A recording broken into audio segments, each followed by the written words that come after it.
Beaucoup de séries américaines, beaucoup de séries britanniques.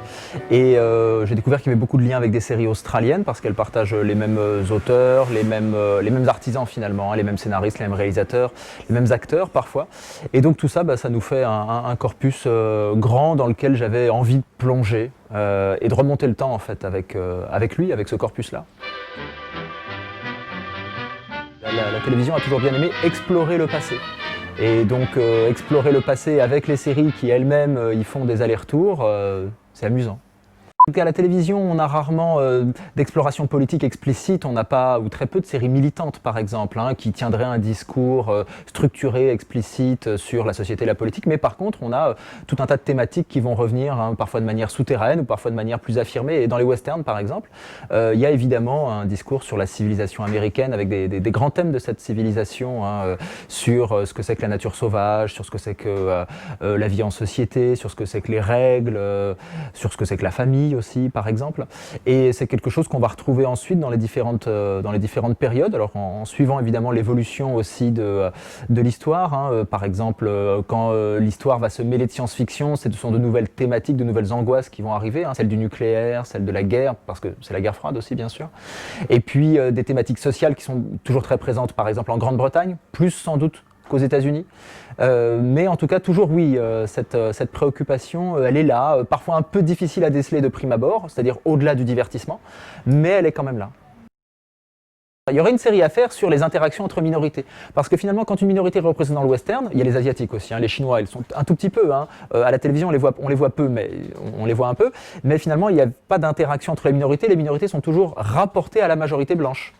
Donc c'est le cuisinier chinois dans la famille blanche, c'est le compagnon d'armes afro-américain avec le héros blanc, ou bien l'ennemi mexicain face, encore une fois, au protagoniste blanc. Et alors oui, qui a parfois le rôle traditionnel du sidekick, hein, dans The Lone Ranger, qui est vraiment la grande série de western pour les jeunes des années 50. On a donc ce personnage de Tonto, le fidèle indien, à la fois inférieur mais indispensable. Mais évidemment, on n'est pas du tout là dans la recherche d'une quelconque authenticité. Bon, voilà. Il est là aussi pour le décor, pour le maquillage, pour les plumes en quelque sorte.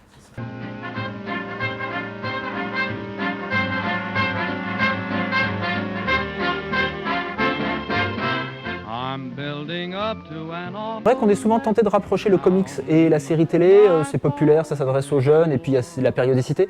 En réalité, les vrais ancêtres de la télévision, hein, c'est vraiment le théâtre pour un certain nombre de choses à cause des limitations de budget, de studio, de décors, et puis la radio. Surtout, et puis la littérature populaire, mais la littérature populaire en feuilleton, hein, le feuilleton littéraire tel qu'il a existé dans tous les pays, y compris la France, mais qui s'est beaucoup développé au Royaume-Uni et aux États-Unis à la fin du 19e et au début du 20e siècle.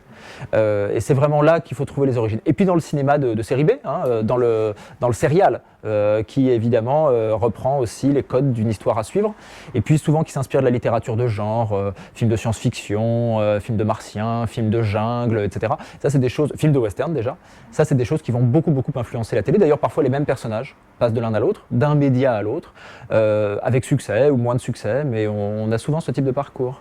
Bon, il y a des contraintes propres à la télévision, et notamment à la télévision commerciale, le découpage qui doit être encore plus strict, hein. La télévision américaine, elle est morcelée à cause des écrans publicitaires, et donc quand on écrit pour la télévision, on écrit en actes, comme au théâtre, mais de manière extrêmement stricte, à la seconde près quasiment, hein.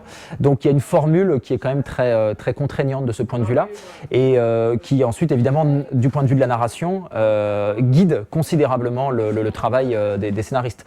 En plus, on est dans une logique de production industrielle, où il ne s'agit pas d'avoir une idée de temps en temps, mais de fournir du matériau de manière régulière.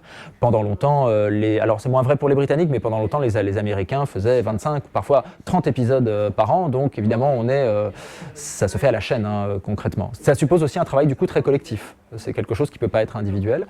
De ce point de vue-là, c'est un point commun évidemment avec le cinéma, mais avec une part laissée à la création artistique, entre guillemets, qui est très encadrée du coup, très encadrée.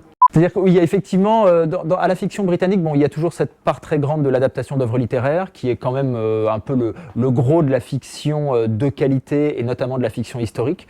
Et donc ils ont un réservoir dans lequel ils puisent énormément, voilà, qui est celui de Dickens, qui est Walter Scott, qui est, et de quantité d'auteurs, essentiellement du 18e et du 19e siècle. On a vu encore, voilà, dans les années 90, le succès énorme des adaptations de Jane Austen, par exemple, qui ont vraiment redonné vie à la fiction historique. Et en même temps, chez les Britanniques, il y a le goût de la fantaisie, il y a le goût de l'aventure, parfois des choses un petit peu légères, un peu osées. Enfin bon, quand on regarde Doctor Who, qui est un grand élément du patrimoine télévisuel britannique, il y a des choses quand même qui sont voilà, un peu, j'allais dire, bébêtes, enfin on dirait silly en anglaise, hein, voilà, pour s'amuser, et qui ont toujours trouvé leur place assez facilement quand même sur les écrans britanniques, à côté de choses justement beaucoup plus sérieuses, parfois un peu hiératiques, c'est vrai, et cette diversité-là de tons, très assumée, on la trouve pas facilement ailleurs. Non, la culture, on pourrait dire, d'entreprise des patrons de chaînes, de production britanniques, a toujours été de toute manière tournée davantage vers l'innovation. Ça, c'est certain. Alors aussi parce que quand même les contraintes qui pesaient sur eux étaient moins grandes, le marché est moins grand, les sommes en jeu sont moins grandes. Et effectivement, beaucoup de séries britanniques un petit peu audacieuses sont faites dans les années 60, un peu avec des bouts de ficelle aussi. Donc finalement, ce qu'on met en jeu est moins grand, et en cas d'échec, la perte est moins lourde. Bon, donc il faut aussi tenir compte de ça, bien sûr. Après, évidemment, il y a une sensibilité britannique, je le disais, qui sans doute voilà, s'autorise davantage ces décalages qui seraient... il y a en plus de ça, c'est sûr, une sensibilité britannique qui est davantage tournée vers le décalage.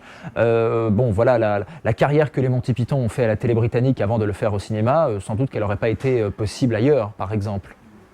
C'est vrai qu'en Angleterre, il y a peut-être aussi, quand on pense par exemple au Swinging London des années 60, il y a peut-être plus une forme d'unité culturelle qui est aussi plus facile à atteindre dans un petit pays qu'aux États-Unis où finalement il y a une civilisation qui est commune, mais enfin entre le fermier du Midwest et le New-Yorkais, il y a quand même à la fois des milliers de kilomètres et des bases culturelles qui ne sont pas forcément les mêmes.